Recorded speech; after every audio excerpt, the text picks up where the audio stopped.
శ్రీ శివాయ గురువే నమః. ఆణిముత్యాలలో ఆణిముత్యం. ఈరోజే మీ రోజు.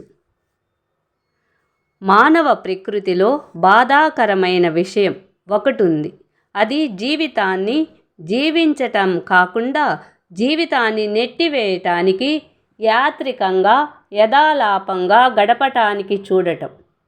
రాబోయే రోజుల్లో గొప్ప పనులు చేద్దాం అనే ఆలోచన సదరు గొప్ప పనులు చేయటానికి గాను ఈరోజేం చేయాలో ఆలోచించకపోవటం మానవుడి దురదృష్టం. పసివాణ్ణి అడిగితే నేను బాలుణ్ణి అయిన తరువాత, బాలుణ్ణి అడిగితే నేను పెరిగి పెద్దయిన తరువాత, పెద్దవాణ్ణి అడిగితే నాకు పెళ్ళైన తరువాత అడిగితే నేను రిటైర్ అయిన తరువాత, ఇలా తర్వాత ఏదో చేస్తానని ఎదురు చూడటం, కాలాన్ని నెట్టివేయటం అంటే ఇదే నా జీవితం కాదు, ఎంత మాత్రమూ కాదు. తర్వాత నువ్వేం చేయాలనుకుంటున్నావో, ఇప్పుడేం చేస్తున్నావో, ఈరోజు ఏం చేస్తున్నావో, ఇదే ప్రశ్న మిమ్మల్ని మీరు వేసుకోండి. ఏమీ చేయటం లేదని సమాధానం వస్తే వెంటనే ఏదో పని ప్రారంభించండి. ఆ పని చేయటానికి ఏమీ లేదని అంటారా? తప్పు. చేయటానికి చాలా పని ఉంది. వెతకండి, కల్పించుకోండి. ఆందోళన పటాపంచలు అవుతుంది. మీ జీవితానికి మార్గం ఏర్పడుతుంది. రేపు అనే యుద్ధం మీరు గెలవాలంటే నేడు అనే పటిష్టమైన ఆయుధం అవసరం. నేడు అనే ఆయుధం మీరెంతగా పదును పెడతారో అంతగా రేపును జయించవచ్చునన్నమాట. గతం తిరిగి రాదు. అది మరణించిన దానితో సమానం. రేపు అనేది ఇంకా పుట్టని జీవి. అది మన మధ్య ఇప్పుడేం జరుగుతుందో తెలుసుకోలేకపోవటం. చనిపోయిన వారి గురించి, ఇంకా పుట్టని వారి గురించి ఆలోచించటం ఎంత తెలివి తక్కువ.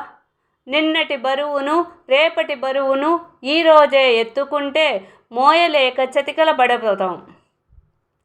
అసలైన భవిష్యత్తు నేడే. భవిష్యత్తు గురించి ఆలోచించే వ్యక్తికి శక్తి వృధా అవుతుంది.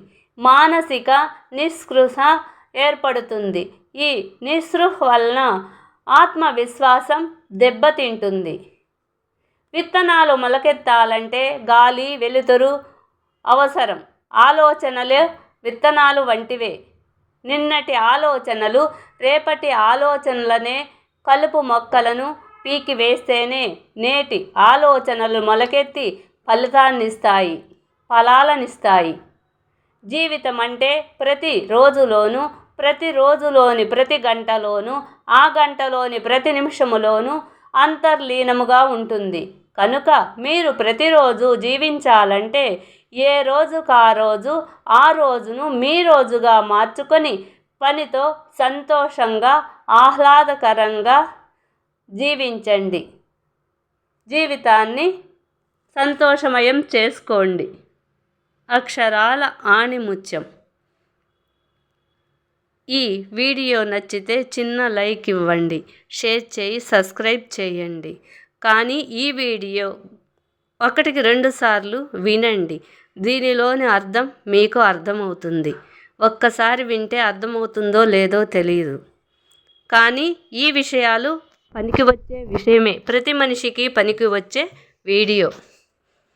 ఆదరించండి అక్షరాల ఆణిముత్యాలను.